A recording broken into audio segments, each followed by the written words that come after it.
मोदी सरकार के कृषि विरोधी बिल जो किसानों के लिए लगता है कि उनका विरोध ये बिल कर रहा है, कानून के खिलाफ कांग्रेस मोर्चा खोल चुकी है और इसके विरोध में पार्टी के पूर्व अध्यक्ष राहुल गांधी ने पंजाब के मोगा से खेती बचाओ यात्रा शुरू की है। पंजाब दौरे के दूसरे दिन राहुल गांधी ट्रैक्टर रैली के साथ जनसभाओं को संबोधित करेंगे और इसी कड़ी में सबसे पहले संगरूर के बरनाला चौक पर उनका स्वागत किया जाएगा और जिसके बाद राहुल गांधी भवानीगढ़ में जनसभा करेंगे।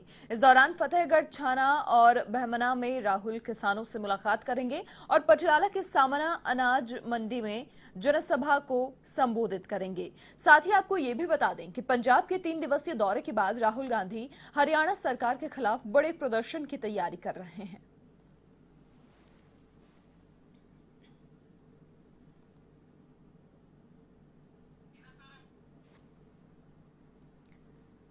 और इसी खबर पर अधिक जानकारी के लिए वरिष्ठ पत्रकार नीरज मेहरा जी फोन लाइन पर हमारे साथ जुड़ चुके हैं। नीरज जी, देखिए अब ये जो विरोध है वो मुखर होता हुआ दिखाई दे रहा है। पहले अभी पंजाब और उसके बाद में राहुल गांधी हरियाणा जाएंगे, वहां पर किसानों की जो आवाज है वो उठाई जाएगी।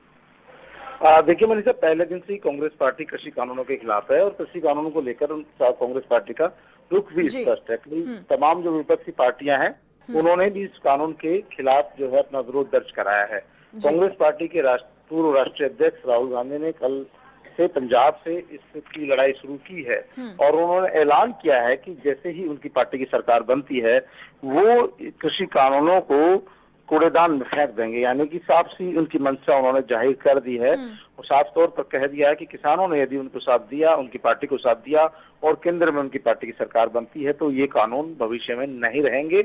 और उन्होंने इन कानूनों को लेकर प्रधानमंत्री नरेंद्र मोदी और तमाम सरकार का जो है विरोध जताया है और कहा कि ये सरकार जो है किसान विरोधी है, गरीब विरोधी है, मजदूर विरोधी है। आज भी उनका जो है पंजाब में ही कार्यक्रम है और कई जगह उनका संबोधन का कार्यक्रम है, कुछ जगह उनका स्वागत का कार्यक्रम है। बरनाला और संगरूर में उनका स्वागत सत्कार होगा, उसके बाद वो जनसभा को संबोधित करेंगे। देखिए मनीषा, सबसे बड़ी बात है कि पंजाब जो है सबसे बड़ा गढ़ है पंजाब और हरियाणा किसानों के मामले में, इसलिए और वहाँ पर कांग्रेस पार्टी की सरकार भी है, इसलिए राहुल गांधी ने सबसे पहले पंजाब को चुना। सबसे ज्यादा मुखर विरोध जो इस कृषि विधेयकों का हो रहा है वो पंजाब और हरियाणा में ही हो रहा है और जिस तरह से जो है अकाली दल के नेताओं ने विरोध किया, मंत्री पद से इस्तीफा दिया, तो देख सकते हैं कि आप वहाँ के किसान जो है जागरूक है और किसानों का साथ देना कांग्रेस के लिए जरूरी हो गया, क्योंकि कांग्रेस पार्टी को जिंदा रहना है तो अपने जो मूल वोट बैंक है उनको उनके ख्यालों के लिए, उनकी समस्याओं के लिए लड़ना होगा और राहुल गांधी फिलहाल इसी काम में लगे हुए हैं। वो किसानों के हित में कृषि कानूनों को विरोध कर रहे हैं और कृषि कानून भले ही बन गए हों लेकिन सरकार की मुसीबतें कम नहीं हुई है। देश के कई हिस्सों में इस कानून को लेकर विरोध प्रदर्शन जारी है। हालांकि सरकार ने संशोधन के संकेत भी दिए हैं, लेकिन देखना यह कि इसमें संशोधन क्या हो पाता है। मनीषा, बिल्कुल नीरज जी, देखिए इसके बाद हरियाणा कूच करने की क्योंकि तैयारी है तो वहाँ गृह मंत्री अनिल विज ने कहा है कि राहुल अकेले आए कोई दिक्कत नहीं है, लेकिन प्रदर्शन नहीं करने दिया जाएगा, कानून व्यवस्था जो है उसे हाथ में नहीं लेने दिया जाएगा। देखिए मनीषा, अलग अलग स्टेट की अलग अलग व्यवस्थाएं हैं। आज राजस्थान में कांग्रेस पार्टी हाथरस कांड के खिलाफ में जिस तरह का धरना प्रदर्शन कर रही है, लेकिन उन्होंने तय किया कि वो अपना सोशल डिस्टेंसिंग की पालना करेंगे और मौन सत्याग्रह करेंगे, कहीं पे ज्यादा भीड़ नहीं एकत्रित करेंगे। वहीं भारतीय जनता पार्टी राजस्थान में जो बिगड़ती हुई कानून व्यवस्था है उसके विरोध में वो उन्होंने बड़े प्रदर्शन का ऐलान किया है, उन्होंने सभी लोगों को बुलाया है। तो अब जब ये पार्टियां, बड़ी बड़ी पार्टियां ही इस तरह अगर आचार संहिता 144 की उल्लंघन करेंगी और जो सोशल डिस्टेंसिंग की पूरी पब्लिक से तो उम्मीद की जा रही है कि वो सोशल डिस्टेंसिंग का पालन करे, मास्क लगाए, और जब नेता इस तरह के धरने प्रदर्शन करेंगे वहां अगर सोशल डिस्टेंसिंग की धज्जियां उड़ती है तो फिर जनता से उम्मीद नहीं कर सकते, जनता को नहीं कह सकते कि आप सोशल डिस्टेंसिंग करें। यदि हरियाणा सरकार कह रही है कि राहुल गांधी आए किसानों से मिले, लेकिन किसानों को या तो फिर वर्चुअल रैली के माध्यम से संबोधित कर सकते हैं राहुल गांधी, और यदि उन्हें सभा करनी है तो सरकार की अनुमति लेना ही पड़ेगी, और सरकार यदि अनुमति नहीं देगी तो फिर राहुल गांधी को वहाँ सभा नहीं करने दी जाएगी, फिर उनको गिरफ्तार किया जाएगा। तो तमाम चीजें हैं। अब ये राहुल गांधी को और पार्टी को तय करना है कि वो वहाँ की राज्य सरकार के अनुसार अपना कार्यक्रम तय करते हैं या फिर अपने अनुसार तय करते हैं। अच्छा नीरज जी, राहुल गांधी ने ये भी कहा है कि मैं ये तो नहीं कहता कि सिस्टम में कमी नहीं है, कमी तो है, लेकिन उसे खत्म करने की बजाय दुरुस्त किया जाए। जी बिल्कुल, कांग्रेस पार्टी भी इन कृषि विधेयकों, कृषि कानून के खिलाफ नहीं है। कृषि कानून पूरी तरह गलत नहीं हो सकते, कुछ पेच इसमें फंसे हुए हैं। उन उन जो किसानों के मन में संशय है, आशंकाएं हैं, उनको दूर करना सरकार का काम है। और सरकार ने जिस तरह के संकेत दिए हैं उससे लग रहा है कि इसमें, इस कानून में कुछ संशोधन हो सकता है। और जो भ्रांतियां एक तरह से कह सकते हैं कि सरकार कह रही है कि ये जो कृषि कानून है वो किसानों की जो है किस्मत बदलने वाले हैं, उनकी लॉटरी लगने वाली है। तो यदि सरकार कह रही है तो सरकार को लग रहा है कानून कुछ फायदेमंद होंगे, तो उनका जिम्मेदारी बनती है कि वो किसानों तक अपनी बात पहुंचाए, किसानों का जो भ्रम की स्थिति है उसको दूर करें और कानून में जो कमियां रह गई है उनको दुरुस्त कर दे, उनमें संशोधन कर दे।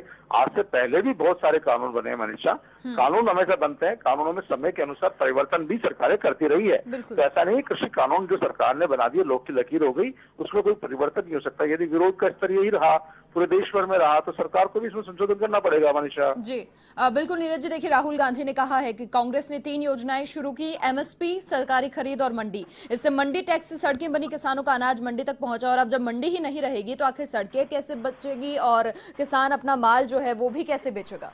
बिल्कुल मनीषा, देखिए मंडी के माध्यम से किसान अपनी उपज ले जाता है, तब उसको एमएसपी मिलती है। लेकिन जब मंडियां नहीं रहेगी तो एमएसपी कौन देगा? व्यापारी थोड़ी देगा एमएसपी। जी, ये स्पष्ट नहीं है। सरकार कह रही कि हम एमएसपी बढ़ाएंगे, घटाएंगे नहीं, लेकिन जब माल मंडियों में बिकेगा ही नहीं, मंडियां खरीदेगी ही नहीं, तो उनको एमएसपी रेट कौन देगा? बिल्कुल। और जब व्यापारी है, व्यापारी तो हमेशा हमेशा शोषण की स्थिति में रहता है। व्यापारी तो सोचता है कि आज किसान की उपज है, कभी प्याज 50 पैसे किलो व्यापारी खरीदता है और उसी प्याज को 80 रुपए किलो बेच देता है। किसान को तो 50 पैसे में उसका भाड़ा भी नहीं निकलता, उसकी मजदूरी भी नहीं निकलती है। ऐसा ही हाल अगर दूसरी उपज का लेते हैं तो वहां भी ऐसा ही होता है। लेकिन एमएसपी पे जब किसान को पता है कि मेरा गेहूं जो है 20 रुपए किलो बिक जाएगा, तो उसको ये उम्मीद रहती है मेरा 20 तो बिकेगा ही। और यदि वो किसी प्राइवेट पार्टी को बेचता है, प्राइवेट व्यक्ति को बेचता है, किसी फर्म को बेचता है, किसी आटा मिल को बेचता है, तो उसके भाव 20 के 22 ही मिल सकता है। तो जब उसको 22 के मिलेंगे तो वो फिर वो मंडी में नहीं ले जाता। आज भी ये व्यवस्था है और भविष्य में भी उसके पास ये विकल्प होगा कि भाई अगर मेरा माल मंडी में एमएसपी पे नहीं खरीदा जा रहा है तो प्राइवेट फर्म को दूंगा। आज भी दिया जा रहा है। तो किसानों को बात समस्या ये हो रही है कि अब एमएसपी कैसे मिलेगी उनको, क्योंकि बाहर जो फर्म होगी, 4 व्यापारी होंगे, तो वो अपना चेन सिस्टम बना लेते हैं कि भैया यहाँ तो इस समय जो व्यापार करना, आज हमको गेहूं 18 रुपए किलो खरीदना, 15 रुपए किलो खरीदने से कोई भाव लगाएगा ही नहीं। तो फिर किसान की मजबूरी होगी कि जब 4 व्यापारी खरीदने वाले हैं और 4 व्यापारियों ने अपना सिस्टम बना लिया कि हम इससे ज्यादा नहीं खरीदेंगे, तो आखिरकार किसान कहाँ जाएगा? तो किसान के सामने बहुत सारी इस तरह की बातें हैं, बहुत सारे भ्रम है, जिनको दूर करना जरूरी है मनीषा। बिल्कुल नीरज जी, बहुत शुक्रिया, तमाम बातचीत आपने की, साझा की, तमाम जानकारी, बहुत शुक्रिया। तो देखिए लगातार जो विरोध है वो तेज होता जा रहा है और अब हरियाणा की ओर भी कूच किया जाएगा। पंजाब में जनसभाओं को संबोधित करेंगे और उसके बाद हरियाणा की बारी।